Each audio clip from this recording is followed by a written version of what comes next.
All right. So now let's talk about exergonic versus endergonic reactions. It's very important that you know the difference between these two terms.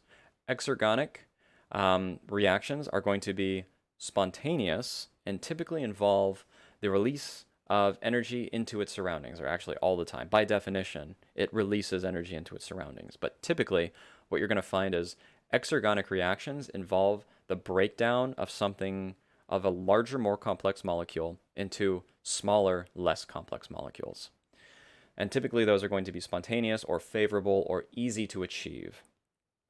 So, exergonic reactions release energy into surroundings and typically involve the breakdown of things, otherwise known as catabolism.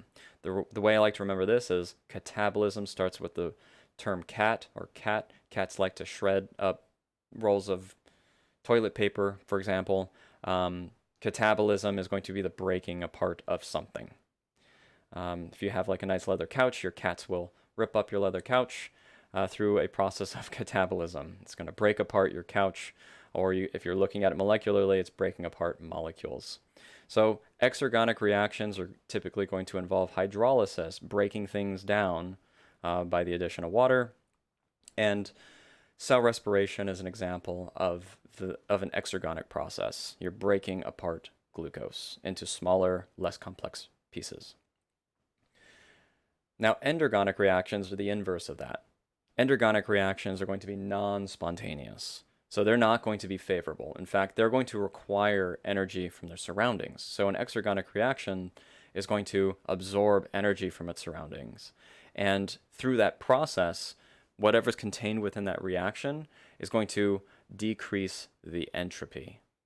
So you're taking a bunch of smaller, less complex molecules, and you're adding them together to make a larger, more complex molecule, which in a sense will lower the entropy because there's less molecules floating around in solution, for example, to kind of make it more concrete. So this process of building something larger from smaller pieces, we use this kind of interchangeably with anabolism. You could think, anabolic steroids, for example. People will get large by taking anabolic steroids because they're constantly building muscle from smaller pieces, like peptides and amino acids to make larger proteins that they store in their muscles. So anabolism is to build larger molecules. If you remember condensation reactions or dehydration synthesis reactions, what you're doing is you're creating a larger molecule by extracting water, the dehydration part. Photosynthesis is a great example of this. You're actually putting in a lot of energy into creating that glucose, into creating those sugars in photosynthesizers. Same with bioluminescence. It takes energy to make larger molecules. It's going to take energy from the surroundings to make something happen. So exergonic is the energy exits the reaction. It's released from the reaction. Endergonic consumes energy. Exergonic is going to be breaking things down through catabolism. Endergonic is going to be building things through anabolism. All right, so a prime example of endergonic reaction, like I said, is photosynthesis. What you're doing is you're taking CO2 from the atmosphere, 6 CO2 from the atmosphere, lots of smaller molecules, and you're taking 6 H2O, lots of small molecules of water. So carbon dioxide plus water plus solar energy, so you're taking light energy from the sun, you undergo photosynthesis, and what you do is you make a larger, more complex molecule, glucose. Through anabolism, you're building something from a lot of small pieces. You're taking these CO2, you're splicing them together, you're making sugars.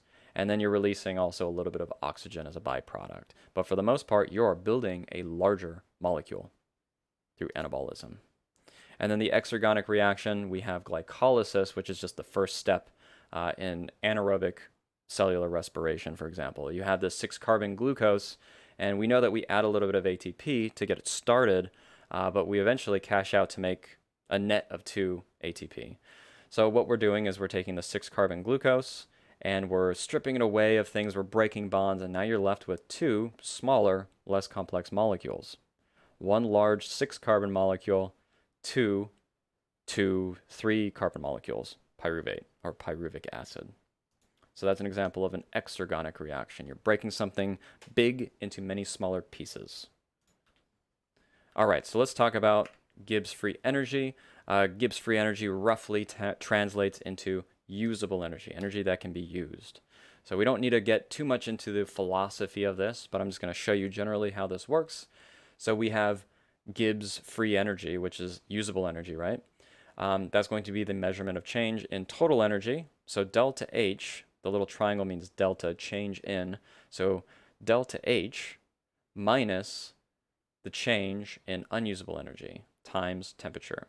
So total energy minus unusable energy, which is delta S, times temperature. So that's just the breakdown of this equation.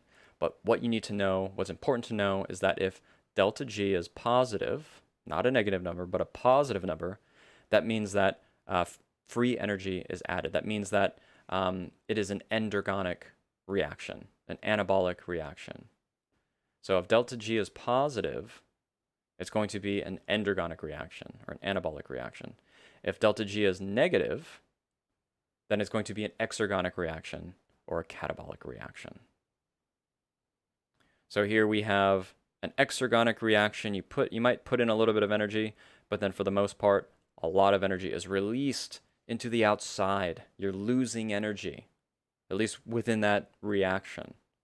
And so it's therefore going to be negative. You're losing energy. Now in an endergonic reaction, you're adding energy. So you're adding a bunch of energy to create that stable product. And so that stable product is going to have a positive delta G.